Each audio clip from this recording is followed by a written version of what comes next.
प्यारे बच्चों, कैसे हैं आप सब। आज मैं आपके लिए लेकर आई हूँ एक नई कहानी का शीर्षक है स्वार्थी दानव। दानव का मतलब होता है राक्षस।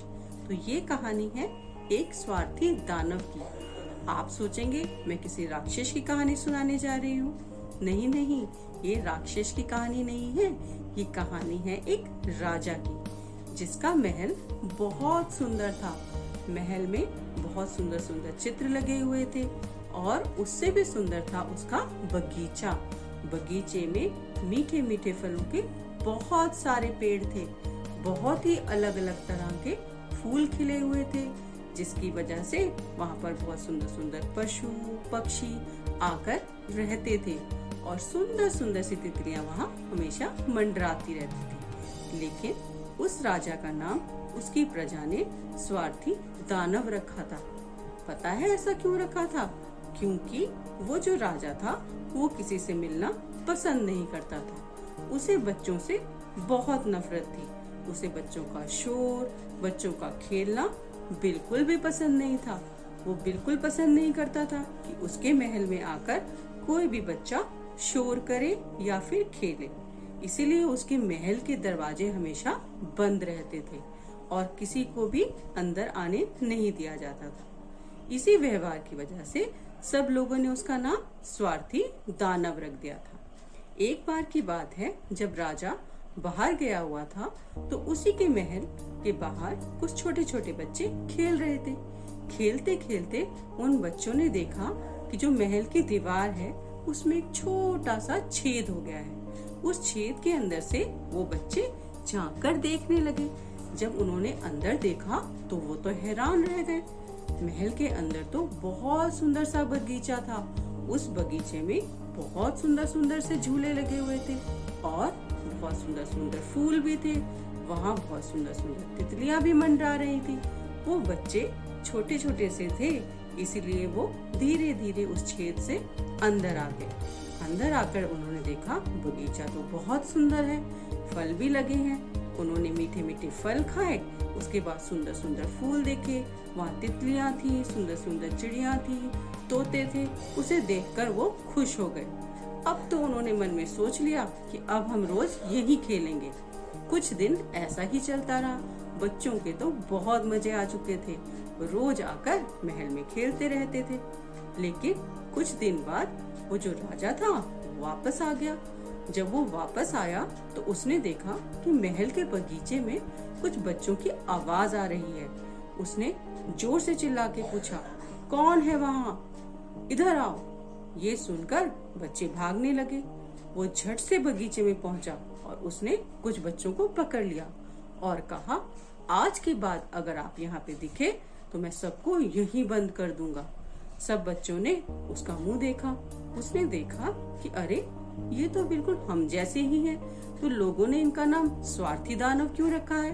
उनमें से एक छोटा सा बच्चा था, तो उसने उनको कहा कि आप तो बिल्कुल हमारे जैसे ही लगते हैं, जैसे हमारे माता पिता हैं। तो लोगों ने आपका नाम स्वार्थी दानव क्यों रखा है? राजा ये सुनकर हैरान रह गया। उसने कहा, मेरा नाम किसने रखा है स्वार्थी दानव? बच्चों ने कहा, बाहर तो सारी प्रजा आपको स्वार्थी दानव के नाम से ही बुलाती है। ये सुनकर राजा बड़ा हैरान और परेशान हो गया। फिर उसने थोड़ी देर बाद उस बच्चे को नीचे बिठा दिया और कहा, ठीक है, अब तुम यहाँ से जाओ, मैं अपने आप देख लूंगा, और खबरदार जो यहाँ पर वापस आए। ये सुनकर सभी बच्चे डर के मारे भागने लगे और अपने घर चले गए। उसने सबसे पहले उस छेद को बंद करवाया, जिससे कि कोई भी बच्चा महल के अंदर ना आ सके। फिर उसने सैनिक को बुलाकर पूछा, क्या प्रजा मेरे बारे में ऐसा कहती है? तो सैनिक ने डरते डरते कहा, हाँ महाराज, कहते तो सभी ऐसे हैं। फिर उसने सोचा, कोई बात नहीं, जो मेरे बारे में जैसा सोचता है सोचने दो, मैं जैसा हूँ अच्छा हूँ। ये सोचकर वो जाकर सो गया। जब वो सुबह उठा तो उसने देखा चिड़ियों की चहचहाट नहीं आ रही थी, कहीं भी तितलियां नहीं घूम रही थी और उसके फल के पेड़ जो हैं वो धीरे धीरे सूखने लगे थे। ऐसा कुछ समय बाद और होने लगा। धीरे धीरे उसका जो सुंदर बगीचा था वो सूखने लगा। अब उसे समझ नहीं आ रहा था ये क्या हुआ। तो उसने वहाँ के एक विद्वान को बुलाया और पूछा कि क्या बात है, पौधों में खाद भी दी जा रही है, सब कुछ पानी भी ध्यान से दिया जा रहा है, तो ये पौधे सूख क्यों रहे हैं? मेरा जो बगीचा है धीरे धीरे सूखता चला जा रहा है। विद्वान ने बहुत दिमाग लगाया लेकिन कुछ नहीं कर पाया। अब राजा को समझ नहीं आ रहा था क्या बात थी।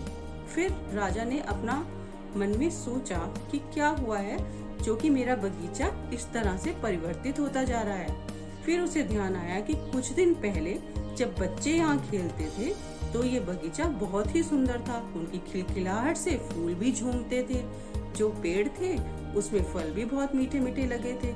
अब बच्चे नहीं हैं तो यहाँ पे ना पक्षी आते हैं और ना ही तितलियां मंडराती हैं। शायद यही वजह हो जिसकी वजह से मेरा बगीचा इस तरह से हो गया है, और यही वजह है कि लोग मुझे स्वार्थी दानव कहते हैं। तो उसने अपने बारे में सोचा और फिर वो महल के बाहर गया। उसने उन बच्चों को दोबारा बुलाया और कहा कि मैं आज से ये बगीचा आप लोगों के लिए खोलता हूँ। आप रोज यहाँ पर आकर खेला करिए और जितनी देर चाहे यहाँ पर रहा करिए, और जो भी फल आप खाना चाहते हो खा सकते हो। ये सब सुनकर बच्चे तो बहुत खुश हो गए। जैसे ही बच्चे उसके पास आए तो उस स्वार्थी दानव के मुंह में भी पहली बार एक मुस्कान आई और बच्चों ने उसके साथ खेलते खेलते उसे हंसना सिखा दिया। तब उसे समझ में आया कि अकेले रहने में कोई मजा नहीं है, मजा तो तभी आता है जब हम सबके साथ मिलकर रहते हैं। और उसका बगीचा फिर से हरा भरा हो गया। तो कैसी लगी ये कहानी आपको? अच्छी लगी ना? क्या सीखा आपने इस कहानी से? इस कहानी से हमने सीखा कि हमें हमेशा सबके साथ मिलजुल कर रहना चाहिए। अगर हम सबके साथ मिलजुल कर नहीं रहेंगे, अपनी चीजों को आपस में नहीं बांटेंगे, तो हमारा हाल भी कैसा हो जाएगा? उस स्वार्थी दानव की तरह। तो आप ऐसा कभी मत करिएगा। अपनी चीजें सबके साथ बांटिएगा और सबके साथ मिलकर रहिएगा।